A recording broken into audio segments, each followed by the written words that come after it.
नमस्ते and welcome to Bodhi News, precise and time saving. संक्षिप्त व सारगर्भित बोधी समाचार व विश्लेषण में 23 दिसंबर 2016 के महत्वपूर्ण लेख और विश्लेषण लेकर हम पुनः हाजिर हैं। आज हम 4 ऐसे महत्वपूर्ण लेखों पर विश्लेषण प्रस्तुत करेंगे जो आपको अपना ज्ञान और परीक्षा की तैयारी में बेहद मददगार सिद्ध होंगे। Bodhi News is brought to you by knowledge portal Bodhi Booster. www.bodhibooster.com पर जाकर आप ये सभी संसाधन निःशुल्क प्राप्त कर सकते हैं। हिंदी में ये पूरी सेवा समानांतर hindi.bodhibooster.com पर उपलब्ध है। हिंदी माध्यम के छात्रों की अक्सर ये शिकायत होती है कि उनके लिए अच्छे पढ़ने के स्रोत ही नहीं है। इस शिकायत का जड़ से निवारण हमने hindi.bodhibooster.com पर कर दिया है। अब ये शिकायत नहीं होनी चाहिए। Bodhi Booster service is brought to you by PT Education and PT's IES Academy. Today's articles are sourced from these major newspapers of India. We keep rotating newspapers so that you're acquainted with multiple perspectives rather than a blind clinging and adherence to just one source, which is a dangerous tradition set by some people.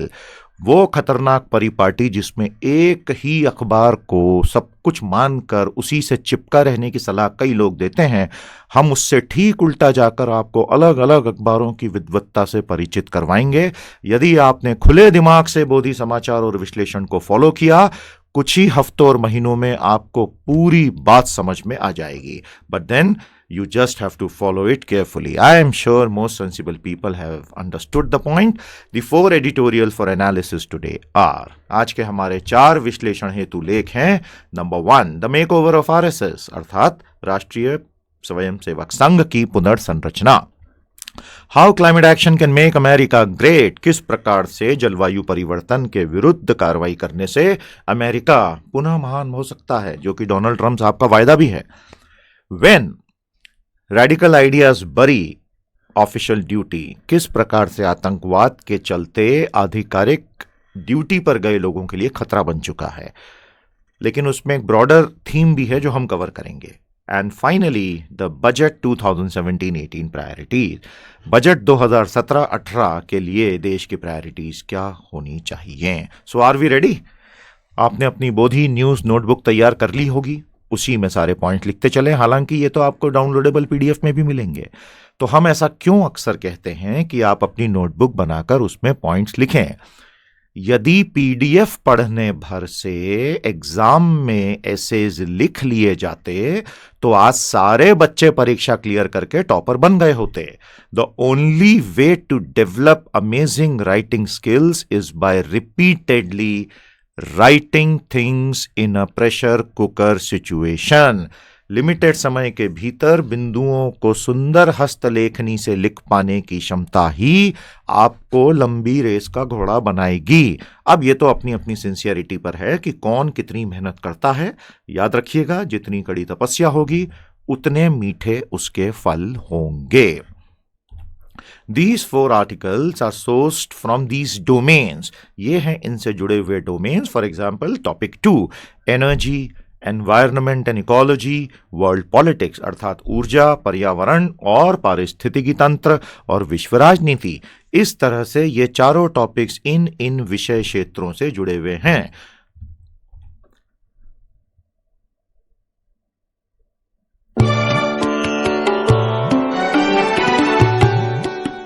Let us look at the analysis of the makeover of RSS.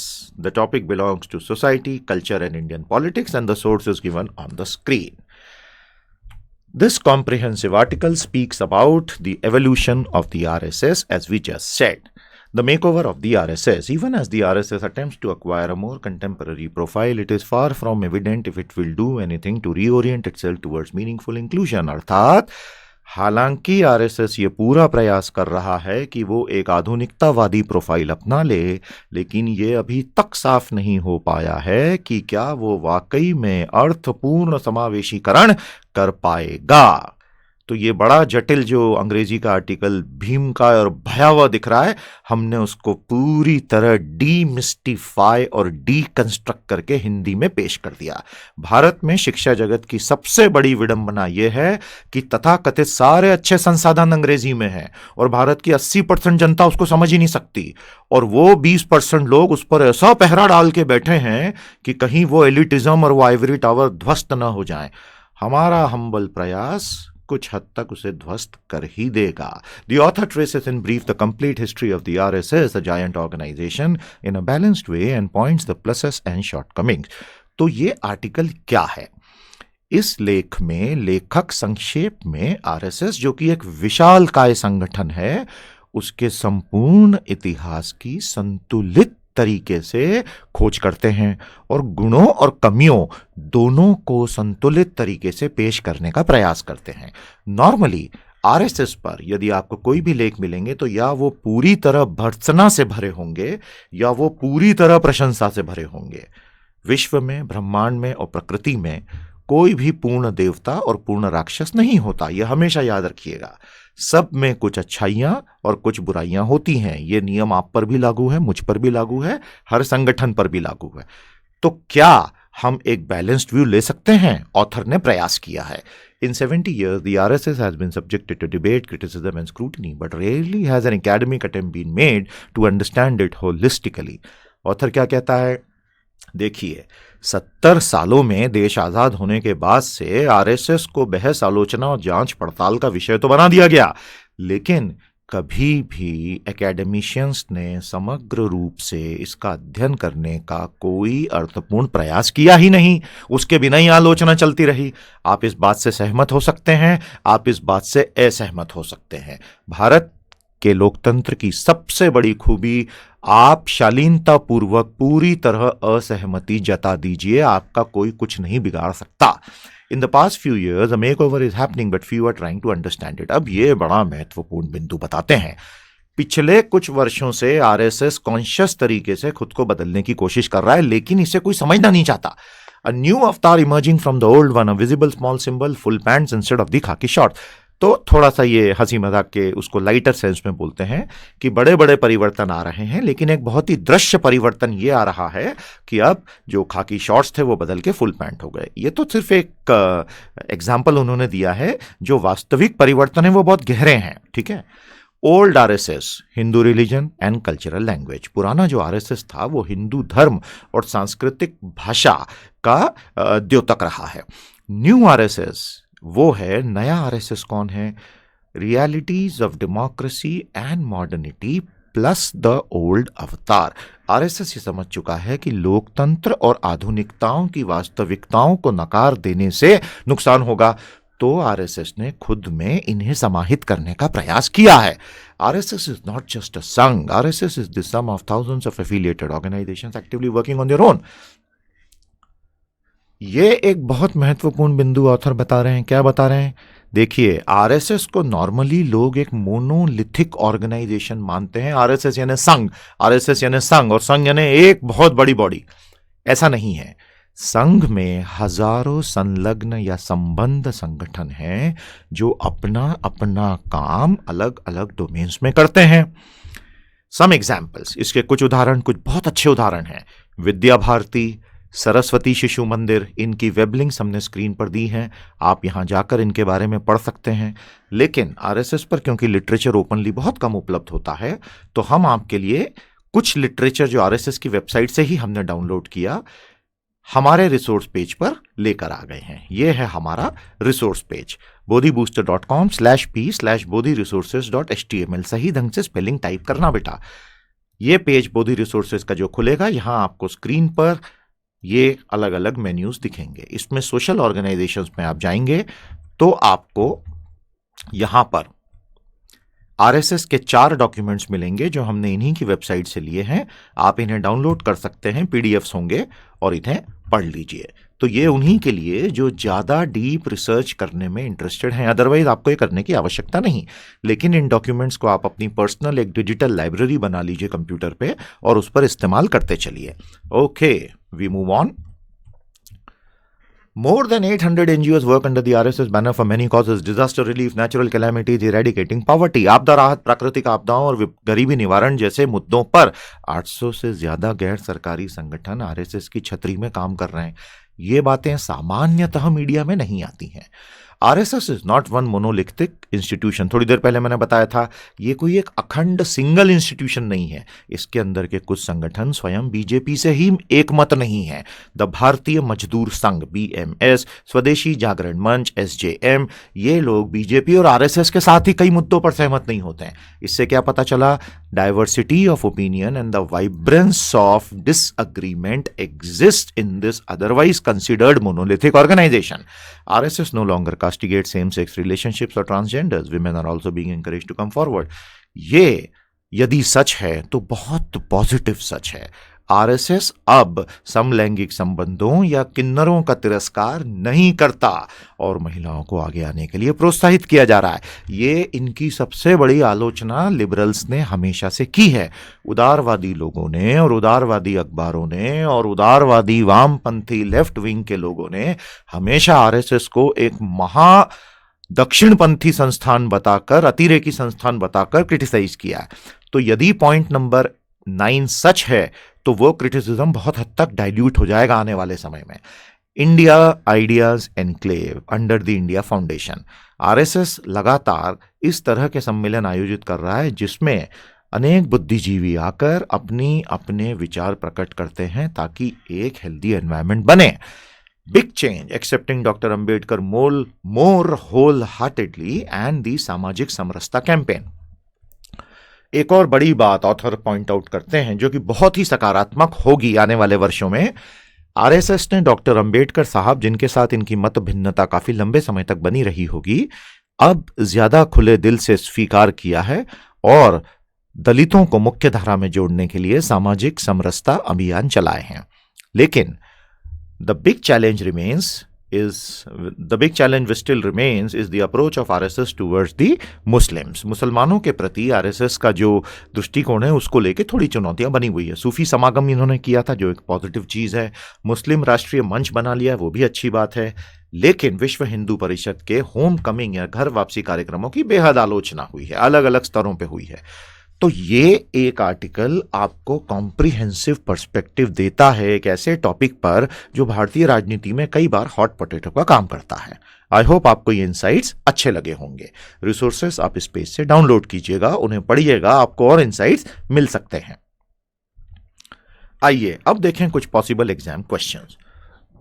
संभावित परीक्षा के प्रश्नों पे objective तो बहुत सारे हो सकते हैं, सब्जेक्टिव देख लें। क्वेश्चन 1, भारत के सामाजिक सांस्कृतिक ताने बाने में आरएसएस ने क्या भूमिका अदा की है? क्वेश्चन नंबर 2, कई गैर दक्षिणपंथी दलों और विचारकों द्वारा अनेक दशकों से आरएसएस को विवादास्पद क्यों करार दिया गया? क्वेश्चन नंबर 3, बदलते वक्त के साथ आरएसएस ने अपना विकास क्रम बनाए रखा है, ये सिद्ध करने हेतु क्या तथ्य और उदाहरण दिए जा सकते हैं? I hope that is clear. तो इस तरह से एक होलिस्टिक वे में आप इस टॉपिक को पढ़ के समझ सकते हैं। How exactly is Bodhi news different from others? ये 6 बिंदु आपको स्क्रीन पर बहुत अच्छा संदेश देते हुए ध्यान रखिएगा। Bodhi news and analysis will remain free forever for everyone. Bodhi Premium service is a completely different service only for those who are getting into exam preparations at a serious level. Otherwise, you can very well make do with Bodhi News. Multiple sources, bilingual, very regular, and interpretation between the lines.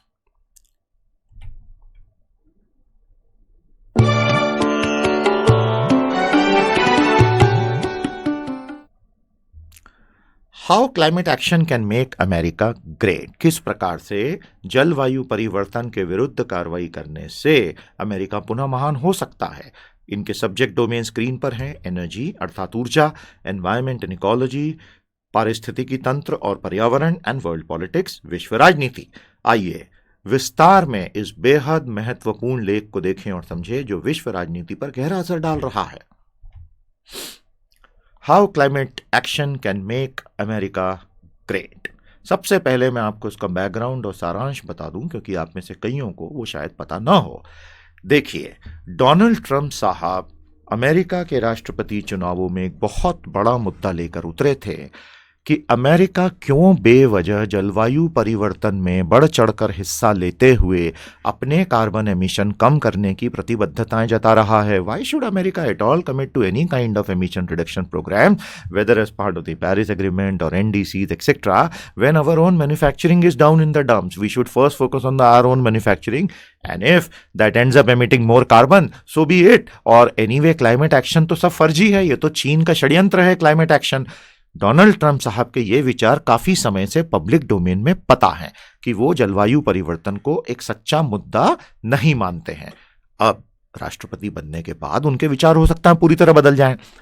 इस लेख में author ये कह रहे हैं कि Donald Trump साहब स्थानीय नौकरियों को बचाते हुए, मैन्युफैक्चरिंग को बचाते हुए भी वैश्विक जलवायु परिवर्तन को पलटने में अपना योगदान दे सकते हैं। So this is a fantastic contrarian perspective. Climate change is not about a nation. जलवायु परिवर्तन किसी एक देश तक सीमित या उससे संबंधित नहीं है। It is the biggest challenge for mankind. ये संपूर्ण मानवता के समक्ष सबसे बड़ी चुनौती है। But Donald Trump does not believe it's really happening. किंतु डोनाल्ड ट्रंप साहब ये मानते ही नहीं है। और डोनाल्ड ट्रंप साहब कौन है?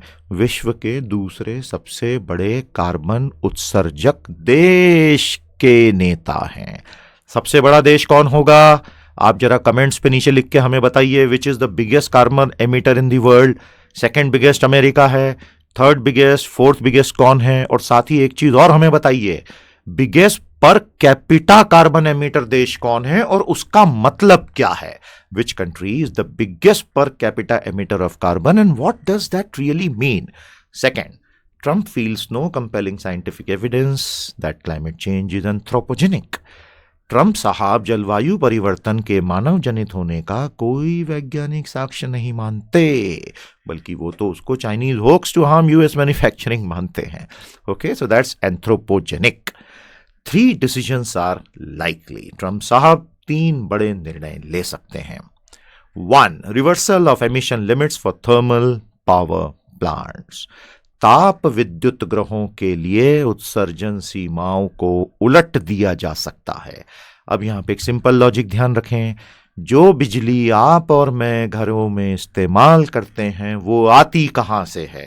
या तो वो न्यूक्लियर पावर प्लांट से आएगी, परमाणु विद्युत घर से, या वो हाइड्रो इलेक्ट्रिक पावर प्लांट से आएगी, पन बिजली घर से, या वो थर्मल पावर प्लांट से आएगी, ताप विद्युत बिजली घर से। विश्व में सबसे अधिक बिजली हिस्टोरिकली थर्मल पावर प्लांट से ही आई है। अब ये थर्मल पावर प्लांट चलते किस पर हैं? What is the fuel for these thermal power plants? Coal and oil largely। तो यहां पे कोयला और तेल, इन दोनों की मदद से तो यहां से भयंकर कार्बन निकलता है वायुमंडल में, जिससे ग्रीन हाउस गैसेस बढ़ती जा रही हैं, जिससे तापमान बढ़ रहा है। कनेक्शन समझ में आ गया? Increasing fossil fuel production. दूसरा, ट्रंप साहब जीवाश्म ईंधनों के उत्पादनों में वृद्धि कर सकते हैं। हालांकि ये सबको पता है कि उससे कार्बन बढ़ेगा, लेकिन cleaner energy is technologically challenging and more expensive. Less support for wind and solar power. Bharat के लिए बहुत बुरी खबर होगी यदि हुआ तो। भारत ने मोदी सरकार के नेतृत्व में नवीकरणीय ऊर्जा यानी रिन्यूएबल एनर्जी में विंड और सोलर पावर को सबसे महत्वपूर्ण माना है। अब यदि अमेरिका ही उस पर पलट गया तो भारत के लिए कुछ टैक्टिकल समस्याएं शायद उत्पन्न हो। अब ये वक्त के साथ पता चलेगा। Fourth, may also pull US back from the Paris agreement for NDCs। आपको पता ही है, दिसंबर 2015 में पेरिस समझौता हुआ, जिसमें नेशनली डिटरमिन्ड कॉन्ट्रीब्यूशंस तय किए हर देश ने, राष्ट्रीय स्तर पर निर्धारित उत्सर्जन सीमाएं, और ये तय किया गया बड़े देशों के द्वारा, अमेरिका, चीन वगैरह, कि 2030 तक 2005 में जितना कार्बन हमने हवा में छोड़ा उसका 1/3 लेवल हम अचीव कर लेंगे, यानी 2/3 से गिरा देंगे। ये वादा था। I hope that is clear. अब हुआ ये है कि विश्व अर्थव्यवस्था भारी मंदी के दौर से गुजर रही है। इसके अपने टेक्निकल दूसरे बहुत सारे कारण हैं, कभी और बात करेंगे। ऐसे में ट्रम्प साहब को ये बहुत पॉलिटिकली एक्सपीडिएंट लगता है कि भैया जब अर्थव्यवस्था ही स्लो है तो मैं कहाँ ये फाइनर एस्पेक्ट्स में जा रहा हूँ, कार्बन ना ये ना वो, और सब छोड़ दो। Fossil fuels are always cheaper than clean energy, but in the long run, they are not cheap because health cost and productivity losses happen. अब ऑथर धीरे धीरे मेन मुद्दे पर आता है। ऑथर कहता है कि हाँ ठीक है, जीवाश्म ईंधन छोटी रन में तो बहुत अच्छे हैं, कोयला तो बहुत ही अच्छा संसाधन है, सस्ते में मिलता है, आसानी से खोद के निकाल लो, गीला हो जाए तो भी बिगड़ता नहीं है, सुखाया जा सकता है, बहुत आसानी से जलाया जा सकता है, ट्रांसपोर्ट बहुत इजीली हो जाता है, बहुत सारी चीजें, इसलिए कोयला इतना पॉपुलर फॉसिल फ्यूल है। लेकिन जो उससे सेहत लोगों की बिगड़ती है और प्रोडक्टिविटी तबाह होती है, उससे कितना नुकसान होता है इसका एनालिसिस भी कर लेना। में प्रेसिपिटेट क्लाइमेट कैटलाइज डिजास्टर्स, और ये फॉसिल फ्यूल की वजह से जलवायु प्रेरित आपदाएं हो सकती हैं, floods, droughts, storms, heat waves. समझ गए ना, ये तो बहुत स्टैंडर्ड नैरेटिव रहा ही है। But Trump can take positive action. अब आ गया मेन इशू। क्या डोनाल्ड ट्रंप सकारात्मक कार्रवाई कर सकते हैं? बिल्कुल कर सकते हैं। Increase the investment in R&D for energy efficiency and storage. सबसे पहले ऊर्जा कौशल संग्रहण में आप पैसा लगाइए, रिन्यूएबल एनर्जी सिस्टम्स में पैसा लगाइए।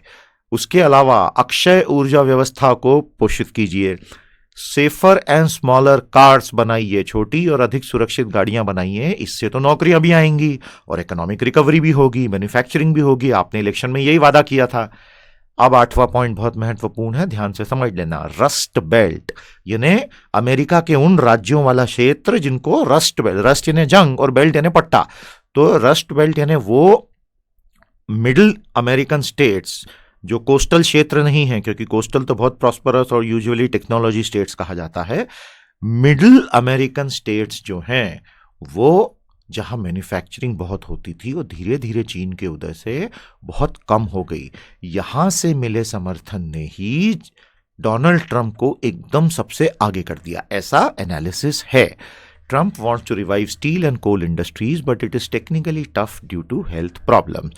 और यहीं पर ट्रम्प साहब की ये पूरी कोशिश है कि यहां मैं इस्पात और कोयला उद्योगों को पुनर्जीवित कर दूं।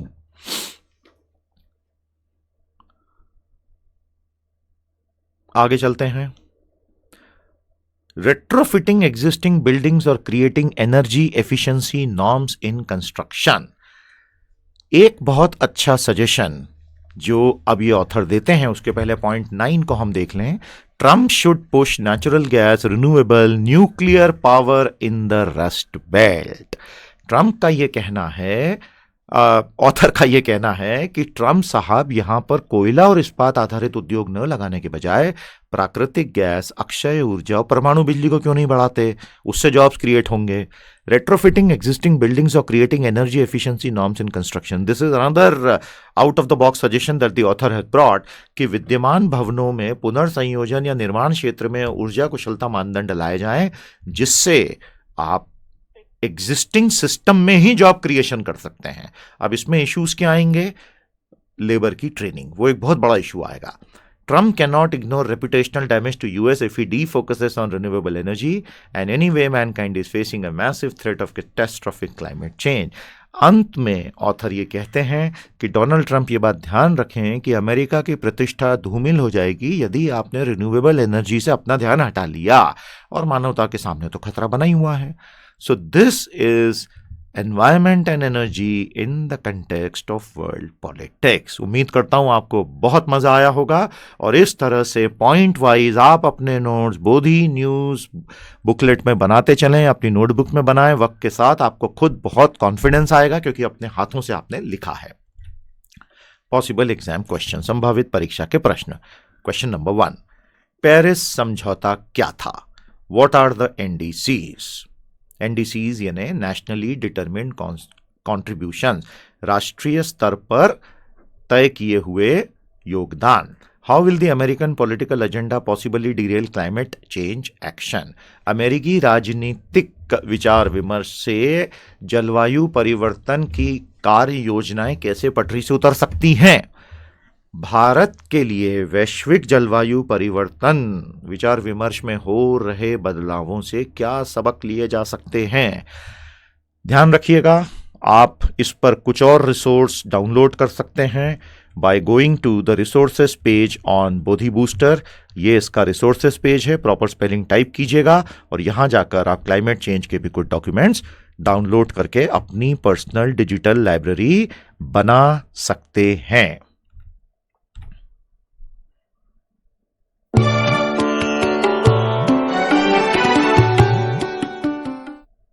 When radical ideas bury official duty, terrorism and world politics, जब अतिरेकी विचारों से या फंडामेंटलिस्ट विचारों से ऑफिशियल्स को तकलीफ होने लग जाए, आतंकवाद और विश्व राजनीति से ये लेख हम लेकर आए हैं।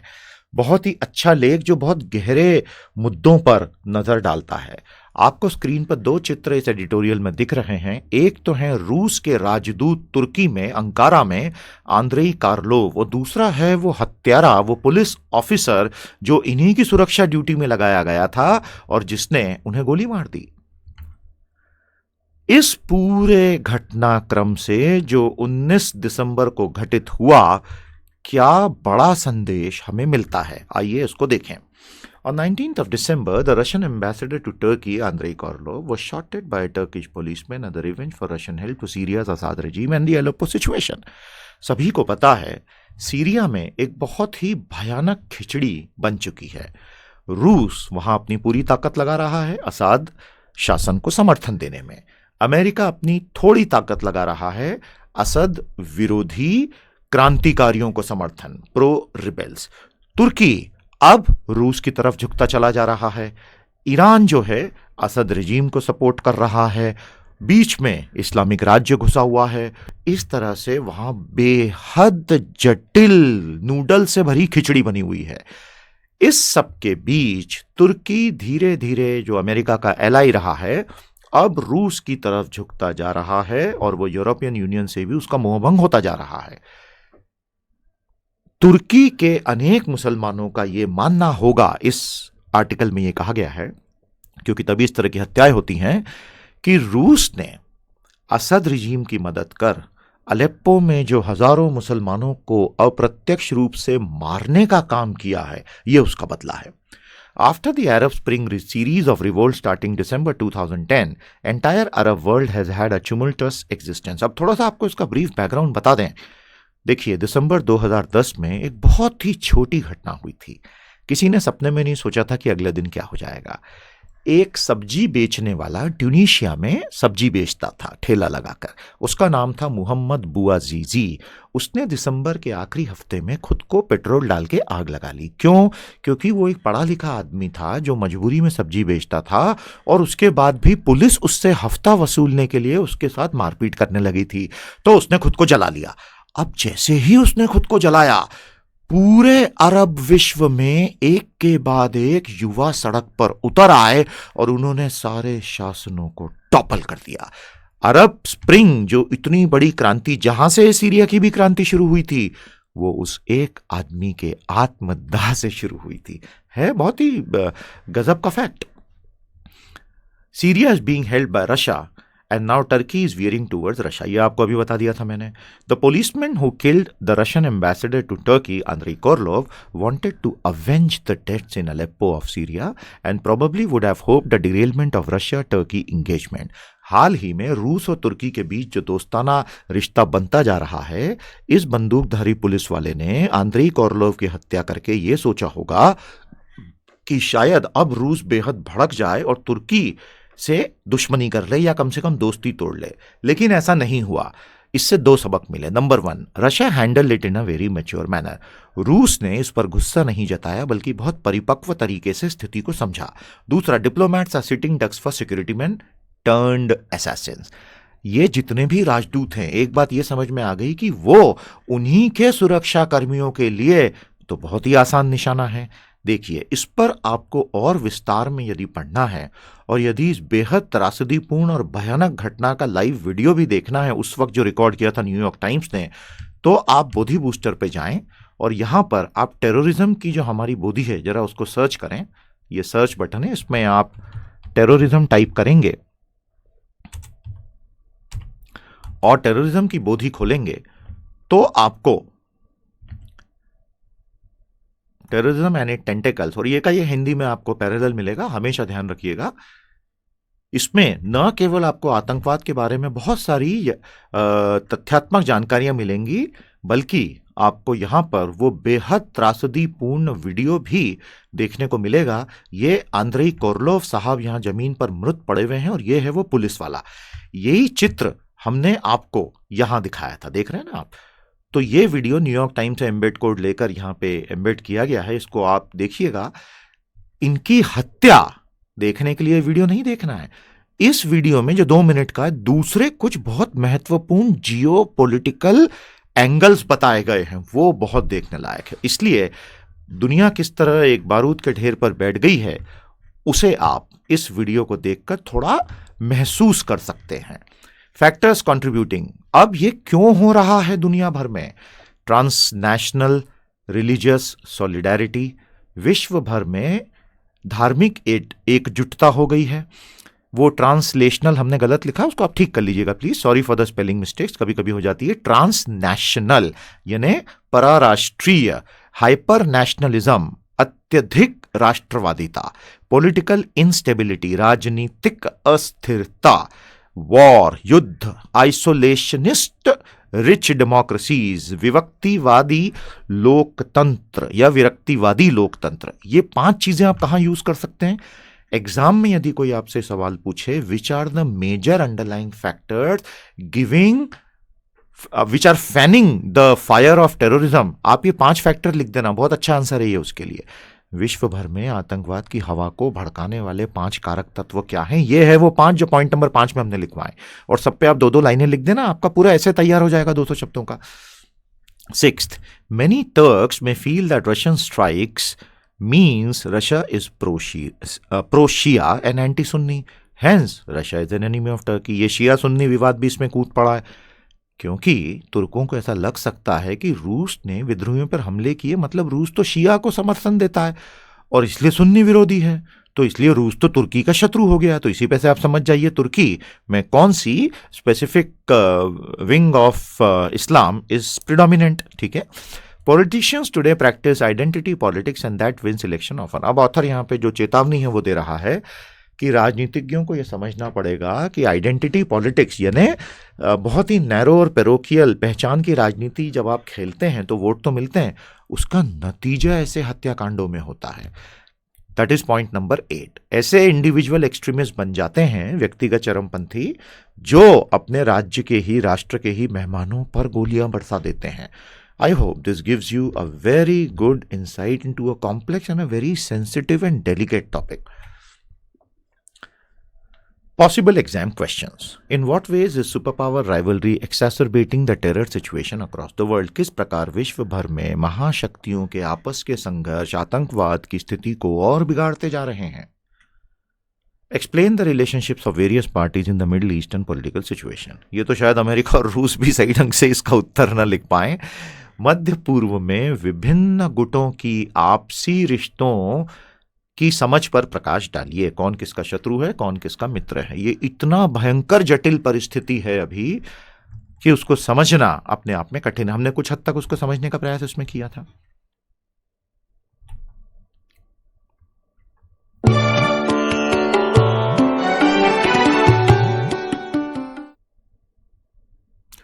Budget 2017-18 priorities. बजट 2017-18 के लिए भारत सरकार की क्या क्या प्रायोरिटीज होनी चाहिए कि अब हमारे लिए सबसे महत्वपूर्ण काम 1, 2, 3 ये होंगे। तो ये सेंटर स्टेट रिलेशंस हो गया, केंद्र राज्य संबंध, इंडियन पॉलिटिक्स, भारतीय राजनीति, कॉन्स्टिट्यूशन एंड लॉ, संविधान और विधि। ये टॉपिक इंपॉर्टेंट डीमोनेटाइजेशन की वजह से बन गया है। Budget 2017-18 priorities. Getting an agreement on GST should be the main concern for the government, not demonetization. The next budget will be presented by the FM under these 5 ominous clouds. इन 5 अमंगल सूचक अनिश्चितताओं के बीच बजट आएगा, ABCDE। तो यहां से यदि कोई आपसे पूछे भारत की अर्थव्यवस्था आज किन चुनौतियों से गुजर रही है, तो ये है उसका उत्तर। A, poor consumer and business confidence, कमजोर उपभोक्ता और व्यापार विश्वास। जब ऐसा होता है तो क्या होता है, कंज्यूमर खर्च नहीं करते और बिजनेस नौकरियां नहीं देते। कंज्यूमर स्टॉप स्पेंडिंग और reduce their spending, they try to conserve cash, and businesses stop spending, they stop recruiting more people because they don't know what will happen tomorrow, and this can actually put the whole country into a deflationary spiral from where it may take many years to come back, as Japan experienced in the past 20 years. B, slow corporate investment, धीमा निगमित निवेश। ये तो भारत की सबसे बड़ी समस्या है, इसी वजह से भारत सरकार बड़े कदम उठाने पर विवश हो जाती है। स्लो ग्लोबल ट्रेड ग्रोथ, धीमी वैश्विक व्यापार वृद्धि।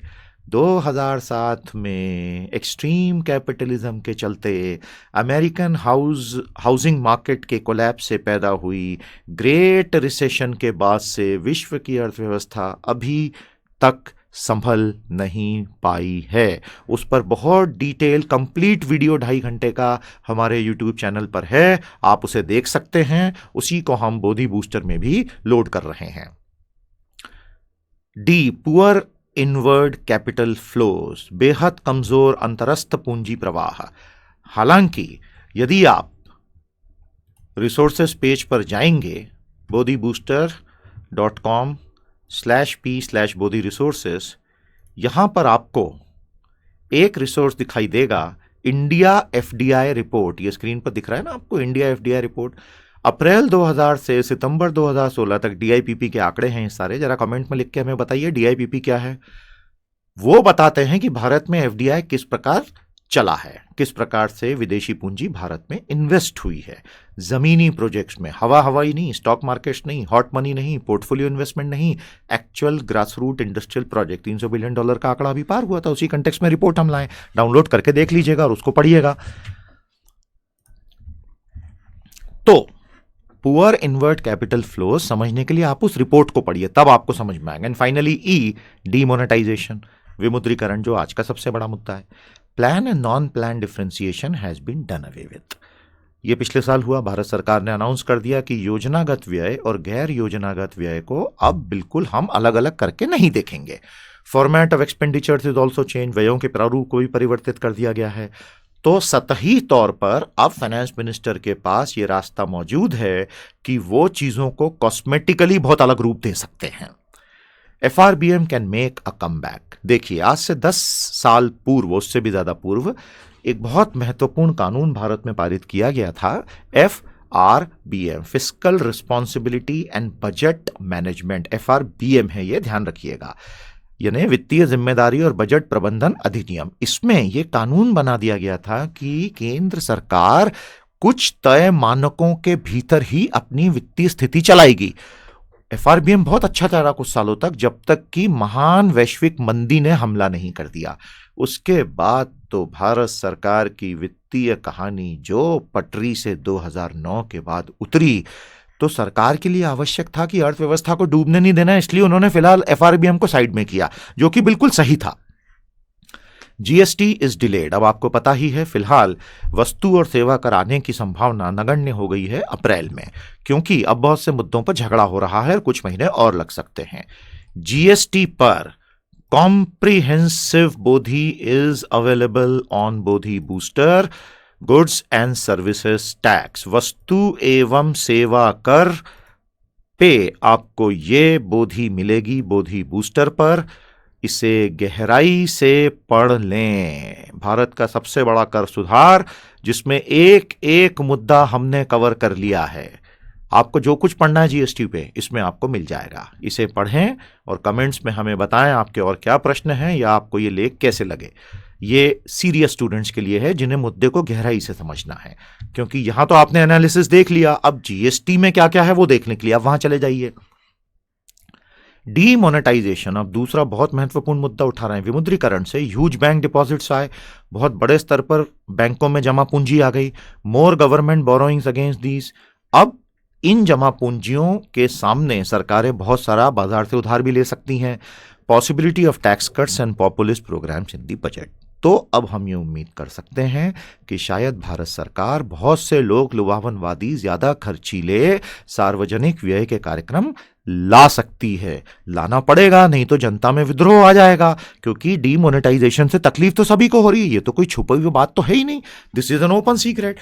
आप कितना भी सरकार समर्थक हो इस बात से तो आज कोई भी इंकार नहीं कर सकता कि अल्प अवधि में सभी बिजनेसेस को और सभी व्यापारिक साइकिल्स को उल्टा असर पड़ा है।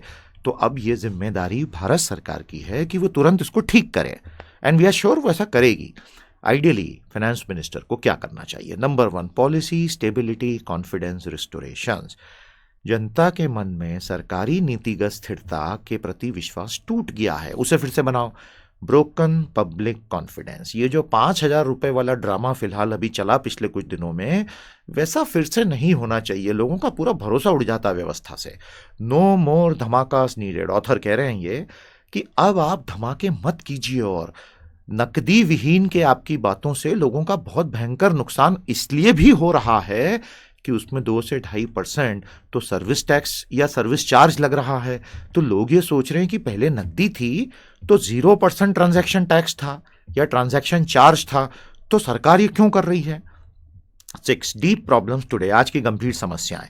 Political parties must announce an end to anonymous cash donations only, cheque please. Author ने बहुत ही दुखती रग पर हाथ रख दिया है कि ये सब ठीक है डिमोनेटाइजेशन, लेकिन आप किस दिन का इंतजार, किस मुहूर्त का इंतजार कर रहे हैं ये कानून लाने के लिए कि राजनीतिक दल अब बेनामी चंदा लेना बंद करके सब कुछ चेक से लेंगे? आप ये क्यों नहीं ला रहे? ये लाइए तो सारी बीमारियां समाप्त हो जाएंगी। नहीं तो आपने जनता को तो यज्ञ में डाल दिया, आप खुद कब यज्ञ में उतरेंगे? यह है ऑथर का सवाल। आप इससे सहमत हो सकते हैं, असहमत हो सकते हैं। Cashless needs a secure, reliable, effective telecommunication network. We are way off from that. अब ये तो बहुत ही बड़ा मुद्दा उठ गया है कि कैशलेस या नकदी विहीन के लिए जिस तरह की दूर संचार व्यवस्था चाहिए, सुरक्षित, विश्वसनीय, प्रभावी, वैसी भारत में आज है कहां? तो क्या बिना तैयारी के किया? NC optic fibre roll out plans are hopelessly behind schedule. आज से कुछ वर्षों पूर्व यूपीए के समय से ही देश भर में ऑप्टिक फाइबर एक एक पंचायत तक ले जाने की बात थी। वो प्रोजेक्ट कई बरसों से बहुत धीमा चल रहा है। तो जब वो प्रोजेक्ट्स ही नहीं हो पा रहे हैं तो ये कैसे होंगे? Last point, only and only the GST will force people to get mainstream and use formal channels, nothing else will. So get GST fast. ये एक बहुत बड़ा दावा ऑथर ने यहां किया है कि आप लोगों को मुख्य धारा में लाकर करदाता बनाने की जो बातें कर रहे हैं, ध्यान रखें, जब तक वस्तु और सेवा कर की व्यवस्था में सब लोगों को आप नहीं लाएंगे, ये होने वाला ही नहीं है। तो वो जल्दी से लाइए, बाकी सारी प्रायोरिटीज छोड़ दीजिए। आई होप ऑथर के ये विचार आपको अच्छे लगे। आई होप आपको इसमें डिटेल इनपुट्स मिले, एंड आई ऑल्सो होप कि आप रेलेवेंट रिसोर्सेस हमारी bodhibooster.com और hindi.bodhibooster.com और रिसोर्सेस पेज पर जाकर डाउनलोड करके गहराई से पढ़ेंगे। Possible exam question. सबसे पहला संभावित प्रश्न, क्या भारतीय केंद्रीय बजट बनाने में राजनीति बड़ी भूमिका निभाती है? यदि हां तो कैसे? प्रश्न नंबर 2, विमुद्रीकरण की पूरी कार्यवाही के पश्चात बजट 2017-18 बनाने पर किन किन कारकों का प्रभाव अब आने की उम्मीद है? प्रश्न नंबर 3, क्या विमुद्रीकरण से पैदा हुए दर्द को दूर करने के लिए अब सरकार मजबूरी में गरीब समर्थक बड़ी नीतियां और कार्यक्रम बजट 2017 में लाएगी? क्यों? I hope this is clear. Bodhi Bhasha service has already been launched. इसके आपको learning videos Bodhi booster YouTube channel पर मिल जाएंगे, उसे पढ़िए, और इसकी वेबसाइट भी ऑन हो चुकी है। Bodhi Bhasha, easy, spontaneous and practical way to learn English. सरल, सहज और उपयोगी तरीके से अंग्रेजी और हिंदी सीखना। Bodhi Booster brought to you by PT education and PT's IAS academy. हमें अवश्य आप बताते चलें आपको हमारे प्रयास कैसे लग रहे हैं। जिन्हें बहुत गहराई से विषयों को पढ़ना है और समझना है, आप हमारे सेल्फ प्रेप कोर्सेज में एनरोलमेंट ले सकते हैं और Bodhi booster premium beta online portal से जुड़ सकते हैं। आप सिर्फ प्रीमियम में भी सेपरेटली एनरोल करा सकते हैं। सब कुछ हिंदी में समानांतर उपलब्ध। Bodhi News is a fresh new approach, जैसा कि हम आपको बता चुके हैं। तो आज के बोधी समाचारों को अब समाप्त करने की मुझे इजाजत दीजिए। news.bodhibooster पर जाकर आप पीडीएफ अवश्य डाउनलोड कर लीजिएगा और अपनी पर्सनल लाइब्रेरी बनाते चलें। Bodhi News, precise and time saving. Very soon we'll meet with absolutely new articles and new analysis. संक्षिप्त व सारगर्भित बोधी समाचार का ये अंक यहीं पर समाप्त। अब संदीप मानुधने को इजाजत दीजिए। बहुत शीघ्र नए लेखों के साथ भेंट होगी। नमस्ते, जय हिंद।